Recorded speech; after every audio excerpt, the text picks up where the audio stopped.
Halo Sobat Psikologi, berjumpa lagi di channel 2P20 Ting. Sobat, kalian pernah mendengar tentang ragam tes kepribadian gak sih? Daripada kepo, yuk kita dengar penjelasan dari kakak-kakak kelompok 6 yang terdiri dari Kadia, Kanoa, Karahmawati, dan yang terakhir yaitu Kayohana sebagai pemateri pada kali ini. Sebelum kita mempelajari tentang ragam tes kepribadian itu apa sih? Yuk kita pelajari sejarah dari tes kepribadian. Dimulai pada tahun 1884 oleh Sir Francis Galton, orang yang pertama kali membuat laboratorium untuk mengukur perbedaan individual. Salah satu hasil terbesar dari riset yang dilakukannya adalah munculnya teknik kuesioner sebagai prosedur standar dalam penelitian kepribadian. Pada tahun 1895, Kraepelin menggunakan prinsip asosiasi bebas untuk mempelajari efek-efek psikologis mulai dari keletihan, lapar, dan obat bius pada pasien psikiatri. Lalu, sekitar tahun 1917, Robert Woodward mengembangkan inventory kepribadian atau pengenalan diri yang dinamakan The Woodward Personal Data Sheet yang digunakan untuk kepentingan Perang Dunia I. Sementara, inventory laporan diri Woodward dikembangkan dengan melakukan pengembangan kunci scoring dalam kaitan dengan kriteria eksternal tertentu. Hal ini disebut dengan pemasukan kriteria empiris. Contoh terkenal dari pengembangan kriteria empiris adalah NMPI, CPI, MCMI, dan EPPS. Tahun 1921, Hermann Rorschach mengembangkan tes proyektif melalui eksperimennya dengan menggunakan noda tinta di kertas. Tahun 1928, Hudson and May mengembangkan tes kepribadian anak-anak yang dapat mengungkapkan perilaku menipu, berbohong, kemampuan bekerja sama, dan ketekunan. Oke, itu kan sejarahnya. Terus, tes kepribadian itu apa? Tes kepribadian adalah alat yang mengukur sifat, ciri-ciri, atau perilaku yang menentukan individualitas seseorang. Informasi ini membantu memprediksi perilaku di masa depan. Terus, kepribadian apa sih yang diukur? Yang diukur adalah karakteristik seseorang setiap harinya.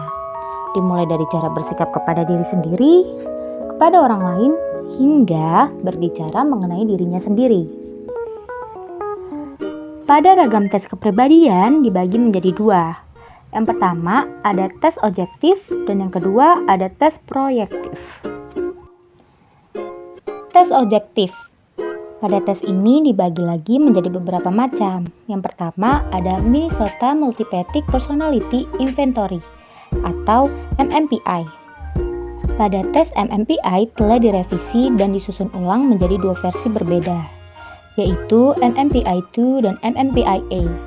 MMPI-2 dirancang untuk usia 18 tahun ke atas, sedangkan MMPI-A dirancang untuk usia 14 hingga 18 tahun. Tujuan tes ini adalah untuk membantu dalam diagnosis gangguan kejiwaan atau psikologis utama. Pada tes ini, klien akan diminta untuk membaca sekitar 567 kalimat deskripsi diri. Kalimat-kalimat ini berisikan pernyataan yang bernilai benar maupun salah sesuai dengan kepribadian klien. Jika klien merasa pernyataan tersebut benar, maka pilihlah opsi ya. Jika sebaliknya, maka klien bisa memilih opsi tidak. Jawablah setiap pernyataan yang ada dengan menggunakan pensil dan sesuai dengan kepribadian klien. Butir-butir soal mencakup bidang-bidang seperti kesehatan umum, simptom-simptom afektif, neurologis, dan motorik. Berikut merupakan contoh soal dari tes MMPI. Seperti yang tertera pada nomor 1, yaitu aku suka majalah teknik. Jika klien merasa memiliki kepribadian seperti pernyataan tersebut, maka klien bisa memilih opsi ya. Jika sebaliknya, klien bisa memilih tidak. Macam-macam tes kepribadian objektif selanjutnya yaitu Million Clinical Multi-Axis Inventory 4 atau MCMI-4. Tes ini dirancang untuk individu berusia 18 tahun ke atas. MCMI-4 menampilkan skala klinis terpisah sesuai dengan 10 gangguan kepribadian, seperti antisosial, borderline, narsistik, dan paranoid.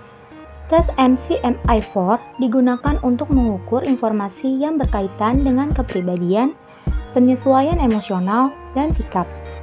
Berikut adalah contoh soal dari tes MCMI-4. Cara pengerjaan tes ini yaitu klien akan diminta untuk mengisi sekitar 195 item pernyataan yang bernilai benar maupun salah, dan biasanya membutuhkan waktu sekitar 25-30 menit untuk menyelesaikannya. Tes ini menghasilkan sekitar 29 skala, yang terdiri dari 24 skala kepribadian dan klinis, serta 5 skala yang digunakan untuk memverifikasi bagaimana orang tersebut mengikuti tes. Macam-macam tes kepribadian objektif selanjutnya yaitu California Psychology Inventory atau CPI. Tujuan utama tes CPI adalah untuk mengukur dan mengevaluasi perilaku antar pribadi individu dan interaksi sosial. CPI dikembangkan secara khusus untuk digunakan pada orang dewasa. Cara pengerjaan tes CPI yaitu klien akan diminta untuk mengisi sekitar 434 soal bernilai benar maupun salah, dan akan menghasilkan skor sekitar 20 skala. Skala ini terdiri dari 3 skala validitas yang dirancang untuk melakukan penafsiran atas sikap klien, serta 17 skala lainnya menyediakan skor dalam dimensi kepribadian. Macam-macam tes kepribadian objektif yang terakhir yaitu Back Depression Inventory 2 atau BDI-2. Tes BDI-2 adalah tes yang digunakan untuk mengukur tingkat depresi. BDI-2 merupakan tes pilihan ganda dan self-report yang mengukur gejala depresi pada orang dewasa dan remaja. Berikut merupakan contoh soal dari tes BDI-2. Cara pengerjaan tes BDI-2 yaitu klien akan diminta untuk memberikan tanda atau melingkari nomor pada lembar jawaban yang terdiri dari 21 item, yang mana pada setiap itemnya terdapat 4 macam pernyataan yang diurutkan berdasarkan intensitasnya pada tiap-tiap domain. Lalu, tiap item tersebut akan diberi skor dari mulai 0 hingga 3, sesuai dengan pernyataan yang dipilih oleh klien, di mana skor 0 menunjukkan intensitas terendah, sedangkan skor 3 menunjukkan intensitas yang tertinggi. Semakin tinggi skor menunjukkan tingkat depresi yang lebih tinggi.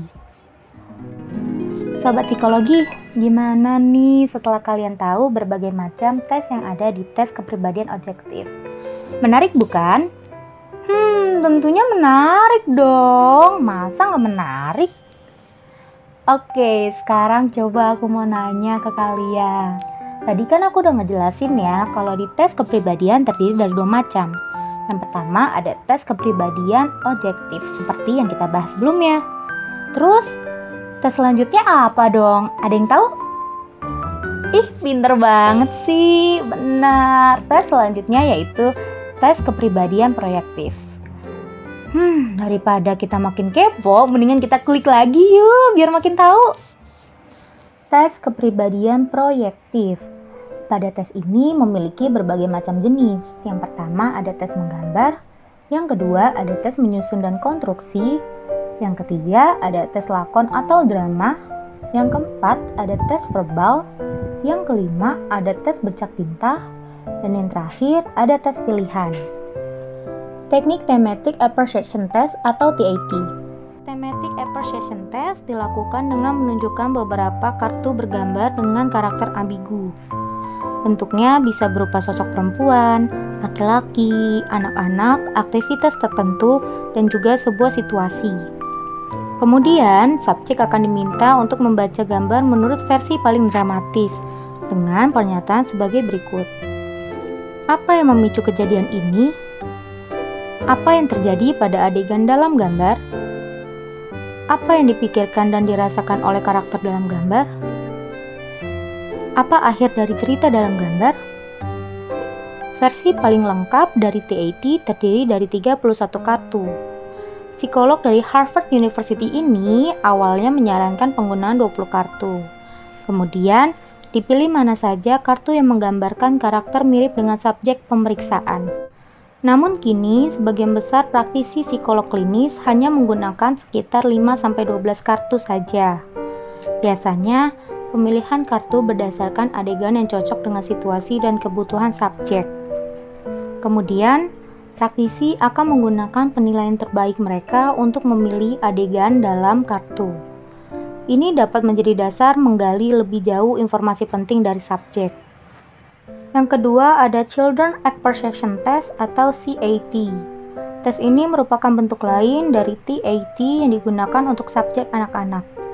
Menampilkan 10 gambar binatang yang sedang melakukan aktivitas manusia seperti main games atau tidur. Dikenal juga sebagai tes CATA atau gambar binatang. Yang ketiga ada Michigan Picture Story Test atau MPST. Tes ini terdiri dari material yang menggambarkan anak-anak dan hubungannya dengan semua figur termasuk teman-temannya.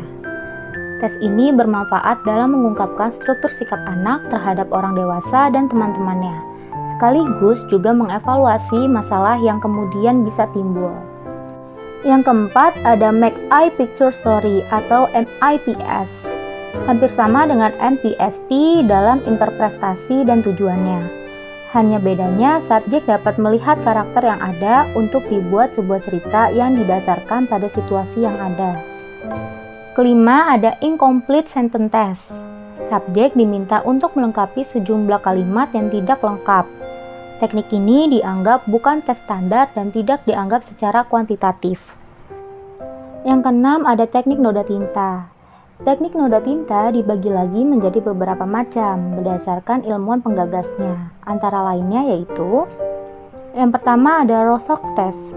Subjek memberikan persepsi terhadap sebuah bentuk gambar tinta yang kemudian dicatat dan dianalisis secara psikologis.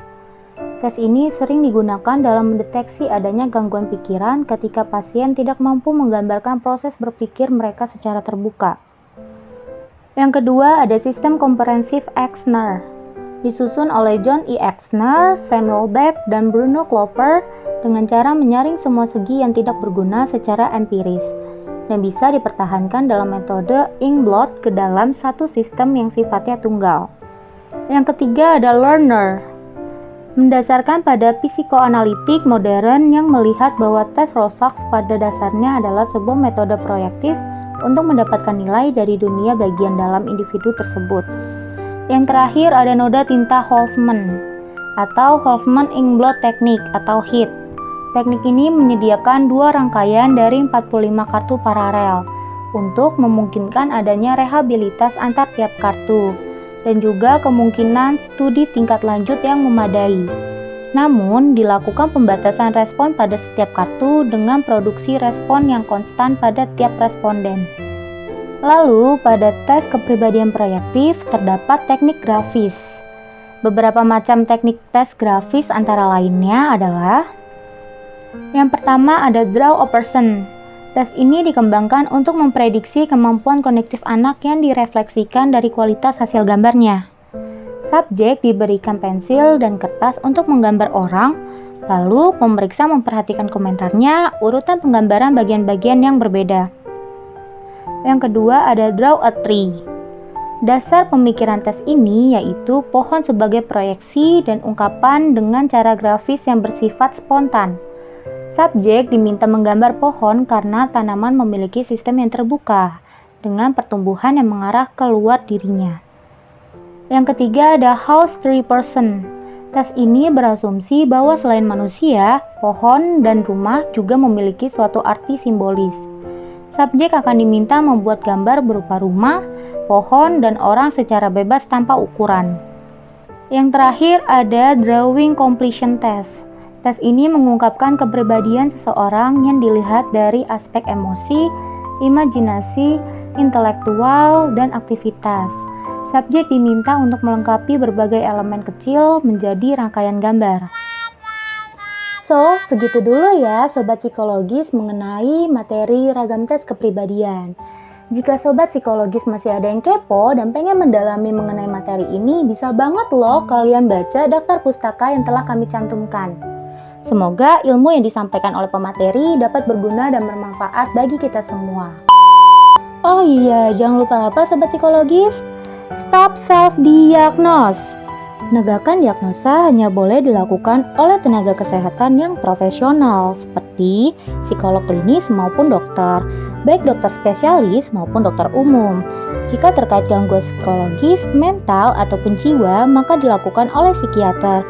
Dan carilah psikiater, tenaga medis, ataupun psikolog klinis yang sudah memiliki surat izin praktek atau surat tanda register. Menyenangkan bukan mempelajari mengenai psikologis? Jangan lupa untuk nonton video kita yang lainnya ya. So, stay tune terus di channel Duaper.